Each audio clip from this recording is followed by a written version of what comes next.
Isa namang magandang araw para matuto. Welcome back sa YouTube or sa Facebook page.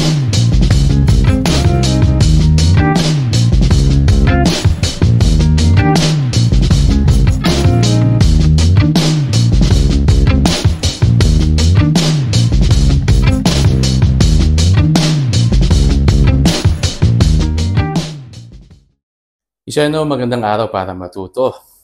Welcome back sa YouTube channel natin or sa Facebook kung ito ay sa Facebook mo pinapanood. Ako po si Architect Ed. Okay, straight to the point na naman tayo, no? Ibig sabihin, continuous na discussion, no? Walang edit-edit. At kasama pa rin yung aking whiteboard. Tuturo ko sa inyo paano ba kayo dapat mag-compute, no? Kung magkano ang cost ng construction ng bahay ngayon, no? Ngayon ay 2024. Pero I think itong presyo na to hanggang next year, 2025. So, ito yung mga dapat nyong malaman. Okay, hawakan na natin yung ating whiteboard. Yung una nyong dapat na malaman ay yung tinatawag nating okay. Okay, dyan. Number 1, yung floor area. Take note ha, yung floor area ay iba sa lot area versus lot area. Parang hindi nakikita masyado. Okay, lapit natin.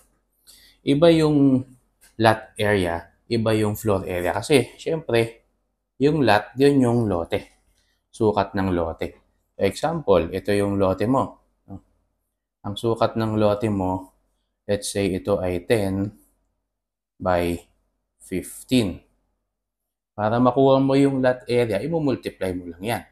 So, ang lot area mo, 10 times 15 is 150 square meters. Hindi tayo dyan pupunta para malaman natin yung cost ng bahay mo. Although, may gagawin tayo dyan later on. Ano ba yung floor area? So, example, nagpagawa ka sa architect mo ng plano at nung ginawa niya yung plano, ito yung naging footprint ng bahay. Ibig sabihin ng footprint yung pinagtayuan. Let's say, ang sukat niya, para madali lang, 5, ito ay 10. So, para makuha mo yung floor area ng bahay o yung tinayuan, i-multiply mo lang din yung sukat na 5 tsaka 10. So, ang floor area mo ay 50 square meters. Hindi lang yan, no? Kung ito ay single story lang, kung isang palapag lang, paano kung dalawa? Kung 2 floors, tapos ganyan din yung sukat. So, ito times 2 mo lang. So, ibig sabihin, kung the 2 stories, ganito yung layout, 100. Kasi, 10 times 5, 50 times 2 stories, 100 square meters. At syempre, iba rin kapag kapaulit-ulit na.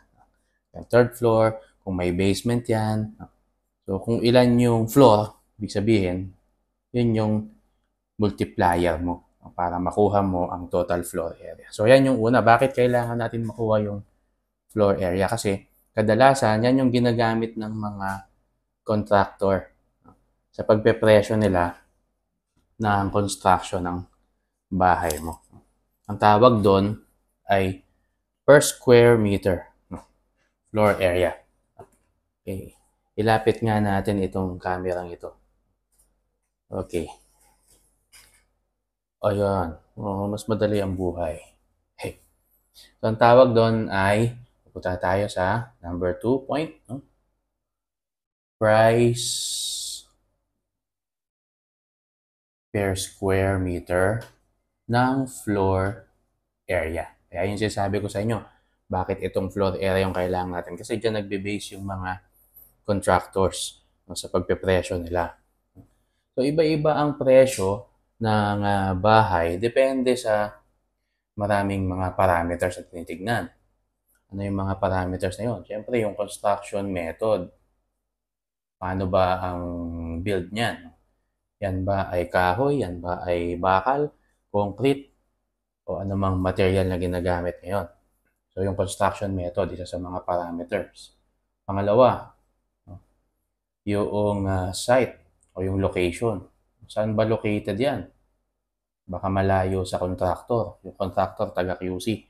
Yung construction, taga, o yung construction ay sa Mindanao. Siyempre, iba yun. Okay. So, ano pa ba? Actually, halos yan yun, no? Site development, sa rin yun, no? Site dev. Pero ang totoo, sa gagawin natin, hindi muna natin sasamahin. Kasi nga, yung price per square meter, ang coverage nito ay labor, yung pagtatrabaho, plus materyales. So, yan lang ang coverage ng ganitong pagpepresyo. Ibig sabihin, pupunta na dun sa site yung magtatrabaho at itatayo na yung bahay mo. Ganun ang coverage niyan. Hindi kasama dyan yung pag, halimbawa, magre-rent sila ng mga equipment kasi sobrang challenging yung site mo. Kailangan nila ng backhoe, kailangan nila ng hauling na marami-rami. No? Maraming aalisin na lupa. O kaya naman yung site mo hindi mapuntahan ng truck. No? Ang kakasya lang maliliit na mga truck. O paano magde-deliver ng materyales doon? So mas mahagastos. Imbis na magdadala sila ng dump truck ng aggregates o ng buhangin, graba, ang papasok lang doon yung maliliit na mga truck o kaya ERP. So mas mahal ang presyo noon. So yun yung ibig sabihin yan. So ibig sabihin, labor and materials lang ang pinag-uusapan sa ganitong presyo. Nasa ngayon, no? Magkano ba ang mga presyo ngayon? Di tingnan natin yung iba't ibang mga dapat nating tingnan na factors sa presyo na. Tensya na, tsaga-tsaga lang kayo, wala tayong edit. No? Kasi straight to the point itong ating discussion.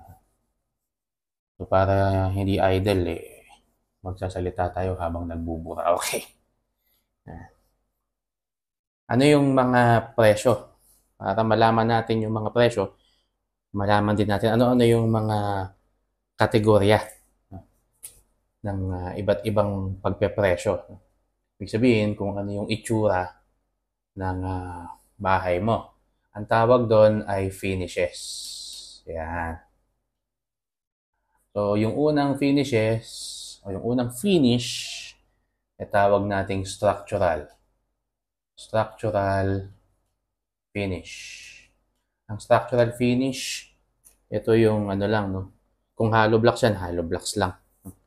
Walang plastering, walang palitada.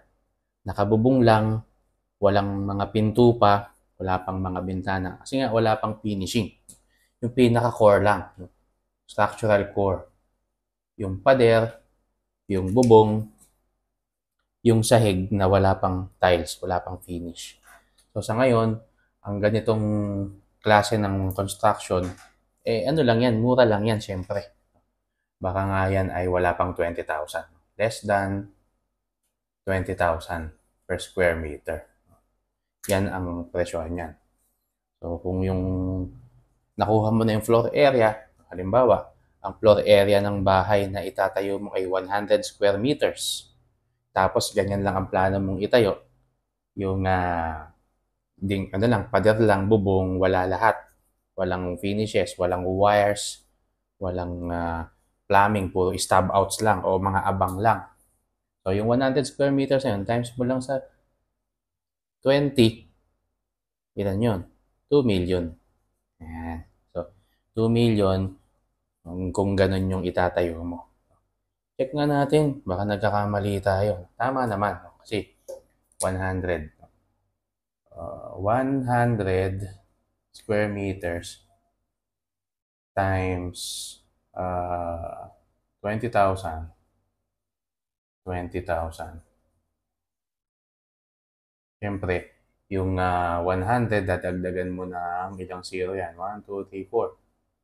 1, 2, 3, 4. Times 2 mo, di 2 million. Tama naman yung math ko. Okay, so ganyan yan, no? Sample. No? Ano pa? Ang kasunod dito ay yung tinatawag na basic o yung economical lang.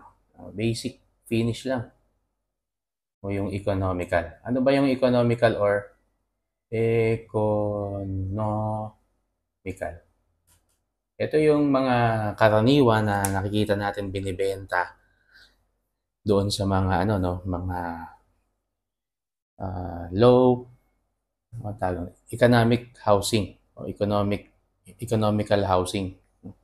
Yung mga binibentang house and lot na pag pinasok mo, ang nakalagay lang na tiles ay mura lang. Yung maliliit na tiles. Ang bintana niya ay maninipis. Ang pinto niya ay hindi solid. No? Ang bubong niya ay yero. Yun, no? Yung mga karaniwang available sa mga economic housing. So, ang presyo niyan, syempre, mas mataas sa 20,000 per square meter. Hanggang mga 30,000. Depende nga kung ano yung finish. No? Kasi pwede kasing yan ay naka-primer paint lang. Pwede rin naman na nakapintura na.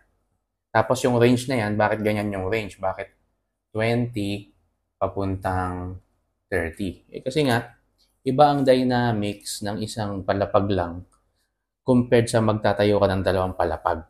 So, kung isang palapag lang yung itatayo mo, dito ka sa 20. Palapit sa 20. Kung dalawang palapag yan, o mas mataas pa, ay papalayo ka.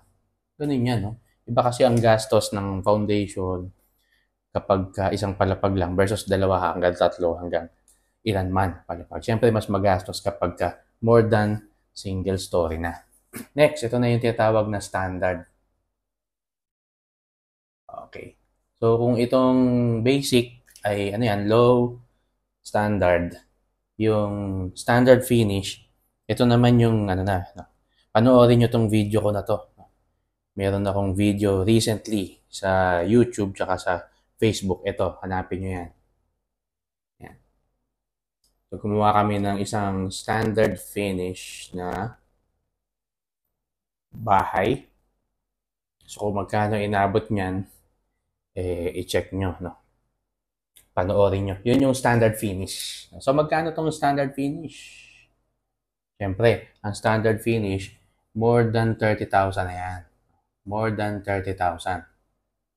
To mga mas mataas na yan, no? Medyo mas mataas-taas na yung range niyan kasi iba-iba na yung klase ng mga materyales na ginagamit dyan So, mga 30 to 40.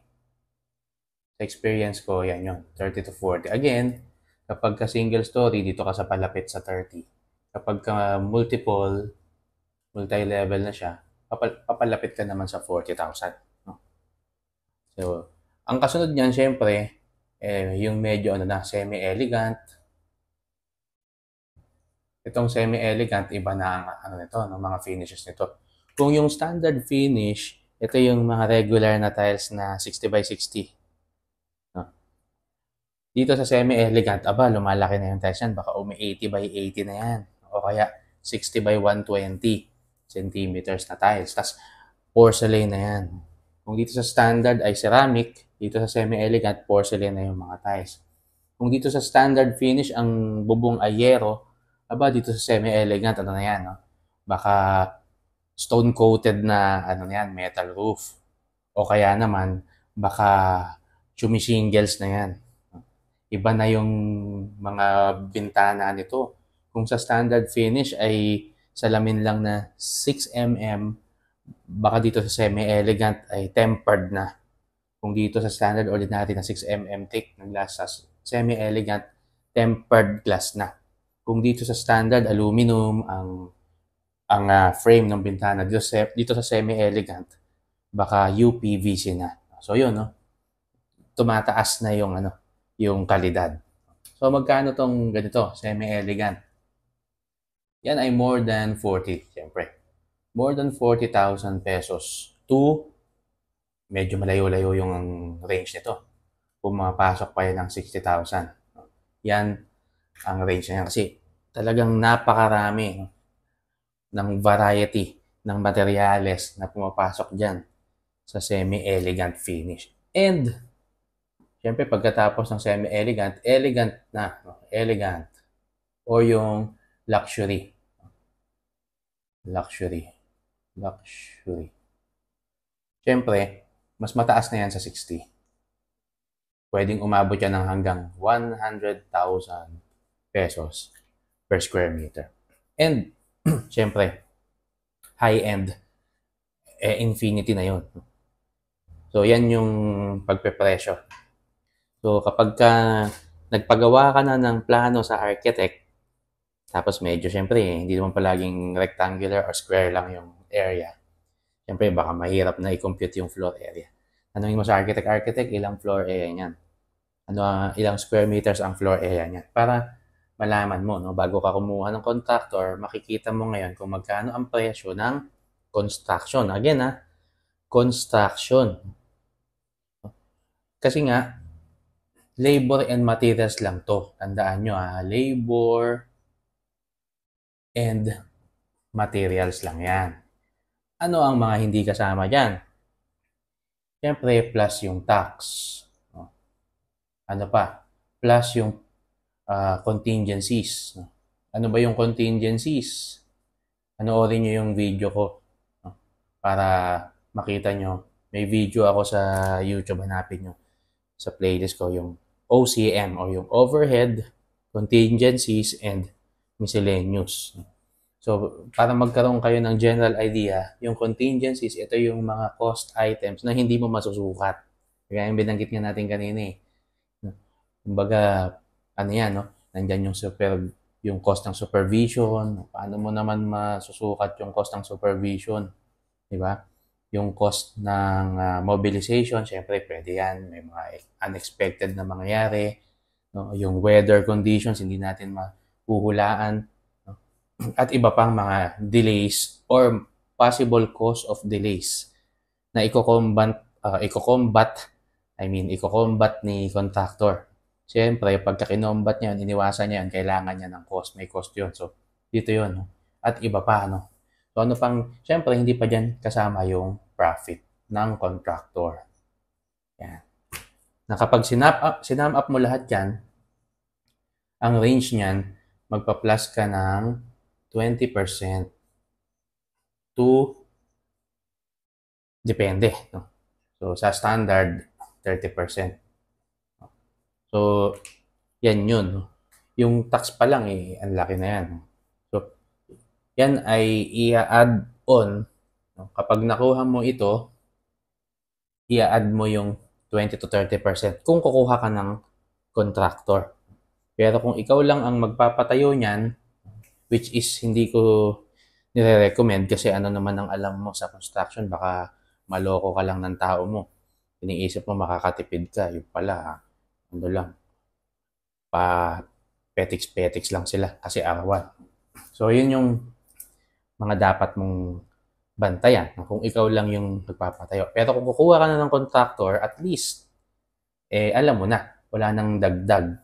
Kung ano yung napagkasunduan nyo na cost nung finish, plus yung 20 to 30% na contingency tax tsaka profit ni contractor. Okay, so yan. Sana natuto kayo at sana i-share nyo sa iba at sana mag-subscribe kayo, mag-follow sa aking mga platform, YouTube and Facebook. Maraming salamat po. Ingat po tayong lahat hanggang sa susunod. Ako po, si Architect Ed. Bye!